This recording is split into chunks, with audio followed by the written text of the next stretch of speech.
Good morning student. आज हम हिंदी व्याकरण का एक महत्वपूर्ण भाग कविता का स्वरूप एवं विकास पढ़ेंगे। ठीक है कि कविता का स्वरूप क्या है, कविता किसे कहते हैं, कितने इसके भाग होते हैं, कितने इसके प्रकार होते हैं और इसका विकास कैसे हुआ है ना। तो सबसे पहले हम ये देख लेते हैं कि कविता क्या है, अर्थात कविता की परिभाषा क्या है या कविता किसे कहते हैं। तो कविता वह साधन है जिसके द्वारा सृष्टि के साथ मनुष्य के रागात्मक संबंध की रक्षा एवं निर्वाह होता है। अब रागात्मक मतलब कि जिसको हम राग से गा सकते हैं, बोल सकते हैं ना। तो कविता जैसे आपको पता ही, आप कविता पढ़ते हैं तो उसमें आप किसी भी कविता को लय में गाते हैं, राग में गाते हैं। तो कविता वह साधन है जिसके द्वारा सृष्टि के साथ मनुष्य के रागात्मक संबंध की रक्षा एवं निर्वाह होता है। तो कविता के माध्यम से ही क्या होता है, जो रागात्मक चीज़ों की या रागात्मक का रक्षा और निर्वाह होता है। ठीक है, अब ये किसने कहा ये वाक्य, तो ये वाक्य कहा है सुप्रसिद्ध समालोचक एवं चिंतक आचार्य रामचंद्र शुक्ल जी ने। किसने कहा, ये परिभाषा किसने दी है, तो आचार्य रामचंद्र शुक्ल जी ने। तो रामचंद्र शुक्ल जी कौन थे, सुप्रसिद्ध समालोचक एवं चिंतक। ठीक, अगला देखिए आगे क्या है। अब यहाँ हमने पढ़ा कविता की कि कविता क्या है, कविता की परिभाषा क्या हो सकती है, या हम कविता किसे कहते हैं। आगे हम देख रहे हैं कविता की विशेषताएं कि कविता की क्या क्वालिटीज़ होनी चाहिए, क्या विशेषताएं होनी चाहिए। तो कविता की मुख्यतः 3 विशेषताएं होती हैं। कविता की मुख्यतः 3 विशेषताएं होती हैं। कविता मानव एकता की प्रतिष्ठा करने का एक साधन है और यही उसकी उपयोगिता है। कविता मानव एकता की प्रतिष्ठा करने का एक साधन है और यही उसकी उपयोगिता है। कविता में भावों एवं कल्पना की प्रधानता रहती है। कविता में भावों एवं कल्पना की प्रधानता रहती है। कविता में कवि की अनुभूति की अभिव्यक्ति रहती है। कविता में कवि क्या करता है, अपनी अनुभूति मतलब वो क्या महसूस करता है, किस तरह से किसी वातावरण को, वस्तु को, व्यक्ति को वो प्रदर्शित करता है अपने शब्दों में। तो कविता में कवि की अनुभूति एवं अभिव्यक्ति रहती है। कविता में भावों एवं कल्पना की प्रधानता।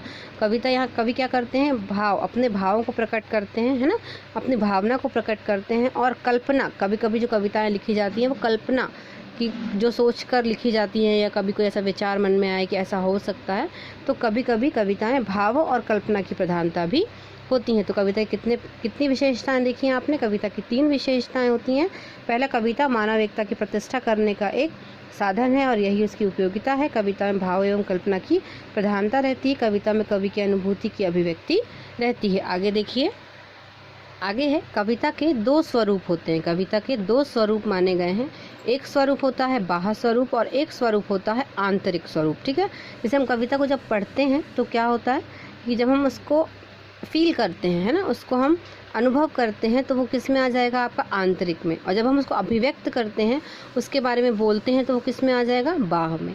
तो देखते हैं हम कविता के 2 पक्ष होते हैं, एक होता है अनुभूति और एक होता है अभिव्यक्ति। अनुभूति क्या होती है, अनुभूति पक्ष का संबंध आंतरिक रूप से होता है। अनुभूति पक्ष का संबंध आंतरिक रूप से होता है, यानी अनुभूति आप फील करते हैं कि कविता कैसी थी, है ना, किस तरह से आपके मन में प्रभाव डाला उस कविता ने, तो आपने अनुभूति की। तो अनुभूति पक्ष का संबंध आंतरिक रूप से होता है। अभिव्यक्ति पक्ष का संबंध बाह्य रूप से होता है। अभिव्यक्ति का पक्ष का संबंध किससे होगा, बाह्य रूप से होता है, यानी बाहर से होता है। काव्य के बाह्य स्वरूप के निर्धारण के लिए निम्नलिखित कारकों को महत्वपूर्ण माना गया है। निम्नलिखित कारकों की महत्वपूर्ण भूमिका रही है।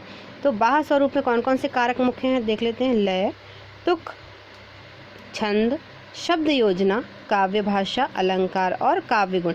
अर्थात जब आप कविता को बाहर मतलब अपने मन से बाहर लाते हैं, उनको शब्दों में पिरोते हैं, अपनी भावनाओं को अभिव्यक्त करते हैं, तो उनके लिए हमें 8 चीज़ों की आवश्यकता पड़ती है, 8 कारकों की आवश्यकता पड़ती है। कौन कौन से कारक हो गए, लय, तुक, छंद, शब्द योजना, काव्य भाषा, अलंकार और काव्य गुण। इस तरह से आपको इन 7 कारकों की आवश्यकता पड़ती है, तब आप काव्य की बाह्य अभिव्यक्ति को अभिव्यक्त आप कर सकते हैं। क्लियर है। तो आपने देखा कविता का बाह्य स्वरूप, कविता के 2 पक्ष होते हैं, अनुभूति अभिव्यक्ति। अनुभूति पक्ष का संबंध आंतरिक रूप से है, अभिव्यक्ति पक्ष का संबंध बाह्य रूप से। ठीक है, एक आंतरिक रूप से और एक बाह्य रूप से। काव्य के बाह्य स्वरूप के निर्धारण के लिए निम्नलिखित कारकों की महत्वपूर्ण भूमिका रही है। लय, तुक, छंद, शब्द योजना, काव्य भाषा, अलंकार और काव्य गुण। आगे देखते हैं। आगे है कविता का आंतरिक स्वरूप। अभी आपने बाह्य स्वरूप देखा, अब कविता का जो है वो आंतरिक स्वरूप क्या होगा। तो कविता का आंतरिक पक्ष काव्य की आत्मा होती है, ठीक है। रसात्मक अनुभूति की तीव्रता, भाव और विचारों का समावेश तथा कल्पना की सृजनात्मकता से उत्पन्न सौंदर्य का संबंध कविता के आंतरिक पक्ष से है। फिर से देखेंगे, कविता का आंतरिक पक्ष काव्य की आत्मा होती है।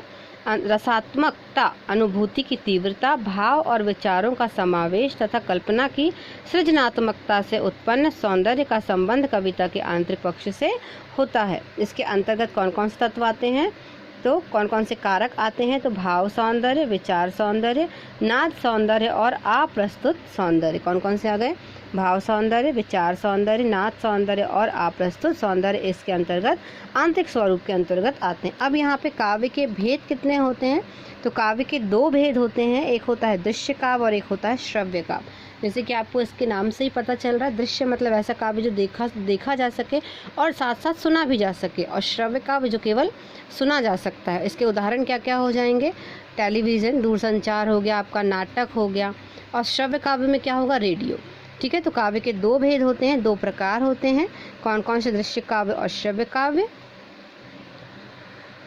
ठीक है। तो आज आपने पढ़ा कविता का बाह्य स्वरूप, कविता का आंतरिक स्वरूप, कविता का विकास, ठीक है, कविता की परिभाषा।